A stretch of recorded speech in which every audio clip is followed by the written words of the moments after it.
देश में पांचवें चरण का मतदान चल रहा है। बिहार की 5 लोकसभा सीटें भी उसमें शामिल हैं। इस वक्त हम मौजूद हैं हाजीपुर लोकसभा सीट से, जहां से चिराग पासवान अपने पिता की विरासत को आगे बढ़ाने के लिए चुनाव मैदान में उतरे हैं। यहीं से उम्मीदवार हैं नित्यानंद राय, केंद्रीय गृह राज्य मंत्री।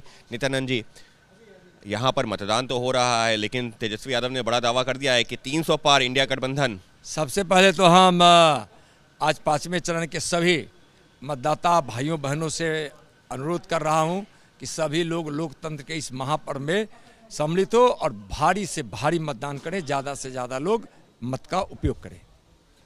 300 पार इंडिया गठबंधन, जमानत जब्त होगी इंडिया गठबंधन वाले का, और बिहार में 40 की 40 सीट एनडीए जीतेगी। माननीय प्रधानमंत्री जी के नाम काम और जय श्री राम का इतना असर है ना कि सब लोग विश्वास जता रहे हैं हमारे माननीय प्रधानमंत्री जी में और बिहार में नीतीश कुमार जी में। नाम काम तो ठीक है, लेकिन जैसे ही जय श्री राम आप बोलते हैं तो विपक्ष यही कहता है धर्म के नाम पर राजनीति।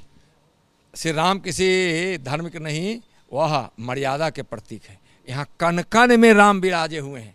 हमारे यहाँ जब बच्चा भी जन्म लेता है ना, तो यहाँ हमारी माँ बहनें मौसी चाची बुआ क्या सोहर गाती है कि राम मिलन हमारा अंगनमा हो राम, गाती है ना। और सीता जब बच्ची जन्म लेती है तो कहती है माँ बहन चाची सोहर गाती है कि सीता इलन हमारा अंगनमा हो राम। और जब अंतिम यात्रा होती है श्मशान घाट की तरफ चलते हैं तो उस समय भी हम लोग कहते हैं श्री राम नाम सत्य है। तो यहाँ कण कण में राम विराजे हुए हैं और उसको धर्म से क्यों जोड़ रहे हैं। और जाकर विदेश में देखिए तो भले ही लोग मुस्लिम धर्म स्वीकार कर ले, लेकिन आज भी राम को पूजते हैं। यहाँ भी इस देश के लोगों को सद्बुद्धि देना चाहिए कि हम जिनके वंशज है उनको हम की राजनीति कर कौन रहा है फिर? कर रहे हैं तुष्टिकरण की नीति। तुष्टिकरण के कारण देश का बंटवारा हो गया था और तुष्टिकरण के कारण ही आज ये लोग जो कह रहे हैं कि हम हड़प्पे, लालू जी कहते हैं और इंडिया गठबंधन वाले कहते हैं कि हम लोगों का संपत्ति अधिकृत करेंगे और इस पर पहला अधिकार होगा किसका? मुस्लिमों का। आरक्षण की बात और मुस्लिमों का। और अभी ओबीसी के आरक्षण को हड़प कर और उसका हिस्सा लेकर ये मुस्लिम को देने के लिए क्यों तत्पर हो रहे हैं। बीजेपी इनको नाकाम करेगी, उस साजिश को कामयाब नहीं होने देगी। ऐसे भी इनकी हार होनी ही है आरजेडी वालों, कम्युनिस्ट और कांग्रेस वालों की। तो इसलिए यह तुष्टिकरण की नीति के कारण राज्य को और देश को नुकसान पहुंचता है। और हम लोग का तो है सबका साथ सबका विकास, एक भारत श्रेष्ठ भारत, सबका कल्याण हो, सर्वे भवन्तु सुखिनः की नीति से हमारे प्रधानमंत्री जी काम करते हैं। तेजस्वी समेत जो तमाम नेता कह रहे हैं कि आप जो है रोजगार के मुद्दे पर बात नहीं करते हैं, महंगाई के मुद्दे पर बात नहीं करते हैं, जो जनता से जुड़े हुए मुद्दे उस पर बात नहीं करते हैं।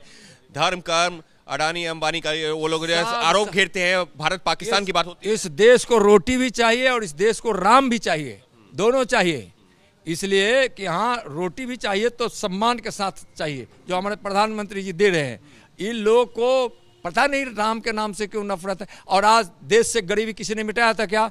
25 करोड़ लोग गरीबी रेखा से बाहर आए, किसने किया? माननीय नरेंद्र मोदी जी ने किया। ये उनको नहीं सोचता है। हम राम का नाम लेते हैं तो काम भी करते हैं। घर गरीबों का भी बना है तो भगवान श्री राम का भी बना है। और वो लोग तो किसी ने गरीब का घर बनाया, अपना महल बनाया, घोटाला किया, भ्रष्टाचार किया और वो खरबों रुपया लूट लिया और आपस में उन्माद फैलाकर लड़ाने की कोशिश की और तुष्टिकरण करके एक को खुश करने के लिए, वोट लेने के लिए ये बिहार को और देश को बांट देंगे, बर्बाद कर देंगे। विपक्ष कर रहा है तुष्टिकरण की राजनीति, ये कहना है नित्यानंद राय का। उनका ये कहना है कि राम के नाम पर हम जो है अगर बात करते हैं तो उसके साथ ही काम भी करते हैं, और सीधे तौर पर विपक्ष को निशाने पर लेते हुए कि वो तुष्टिकरण की राजनीति करते हैं और एक धर्म विशेष को खुश करने के लिए इस तरीके के बयान देते हैं।